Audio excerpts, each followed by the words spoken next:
Welcome to Cosmic Diaries. Happy Diwali. This is Priya Kale, and welcome to the Scorpio New Moon cycle. Also, Mars is direct now, and there's a powerful resurrection underway in the area of your life ruled by Scorpio. And there are powerful turnarounds coming up, and we're at a crossroads. Also, as I record this now, Venus is exactly square Pluto. Venus is in Libra, and Pluto is in Capricorn. So with this, as we enter the Scorpio New Moon cycle, uh, this is a new cycle, and Scorpio is a sign that rules death, resurrection, transformation. So something, and Mars is now direct. Mars being the ruler of Scorpio, in its other home sign Aries, the sign that represents, it's the first sign of the zodiac, so it's a sign that represents life itself, the spark of life.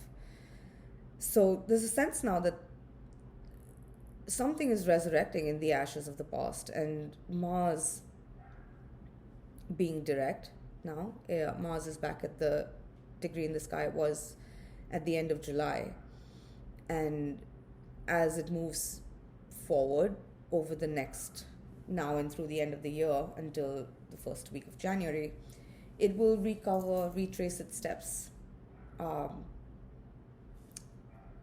the third time and recover this territory for the third time. So look back to what was unfolding in your life at the end of July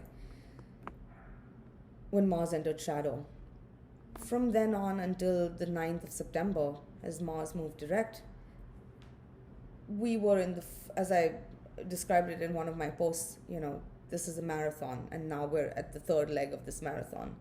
So between the end of July and the 9th of September, we were in hot pursuit of some ambition or some goal.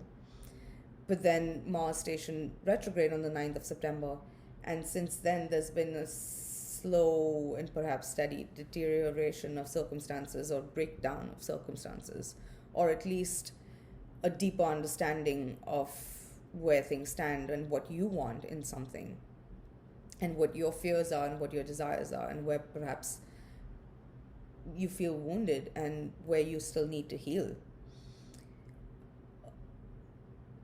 The energy was raw and emotional over the past couple of months, and now with the Scorpio New Moon cycle and Mars now direct, we're learning, this is a chance, the past is past. So whatever's dead and gone, it's time to let it go. But with Mars direct now, we're also seeing that there's a lot of life left in a situation, and there's a lot more to a situation and to you. And there's something, you can't deny how you feel now. Venus is square Pluto at the time of this new moon, as I record this, so that, which is a clear suggestion that we're at powerful crossroads now, and there are life-altering choices that need to be made. Perhaps, life-altering choices. This new moon also leads up to, I'm not sure why my lights went off there, but okay. This new moon also leads up to the Gemini lunar eclipse on the 30th of November. So over the next couple of weeks, as we reach an eclipse again in Gemini represents choices. So we have changing choices coming up, and we are at a crossroads, but this is a chance to now reclaim your power in a situation where you felt powerless, and recognize that, even if something is gone, trust that what is unfolded has had a purpose. Nothing has been in vain, and you can't change the past, but with Mars direct, you can focus on what is still alive and what is still precious, and nurture that. Again, with Scorpio, the lesson is always surrender, and we're learning that, Scorpio is a sign that rules death as well, and death is the only thing that's really certain in this life from the moment we're born, for every life, right? And we don't control birth, we don't control death, and we just have the illusion of control in between. So it's more about now surrendering to life and trusting in life and in yourself and your own abilities, and having faith that, you know, you have what it takes to face whatever challenges come your way. And the more you can surrender to life, then you can be supported through it. Uh, with Venus square Pluto, Venus being in Libra, relationships are reaching a turning point. And again, with Scorpio, the point is, Scorpio also rules death, transformation, but it's also it's a sign where we have our deepest sexual and emotional and intimate bonds and blood ties. So these are the bonds that transcend even life and death. And the thing is, we can't control anyone else, but we can only be aware of what we're putting into a situation.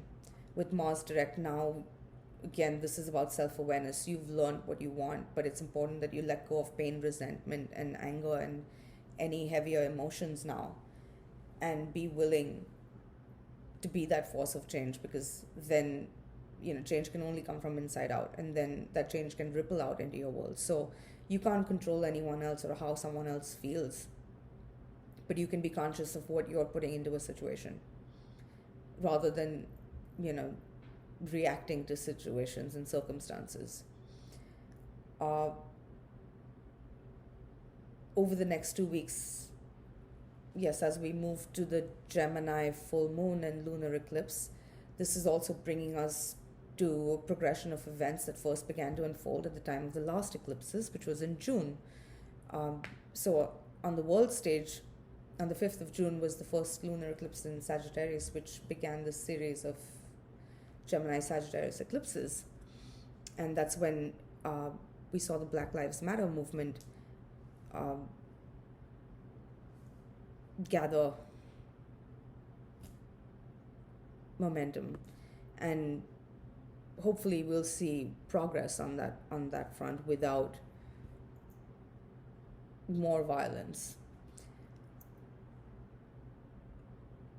But on a personal level as well, it would help to look back to see what was going on with you in June, and of course now end of July as Mars moves direct, because there are second chances coming up between now and the end of the year and the first week of January, when Mars clears shadow, and we have a chance to do something over. With Scorpio, as you enter this new cycle, I just saw the time. I'm going to wrap it up. It's important that you just, again, with whether it's about situations or relationships, you can't control anyone else or anything else. It's just about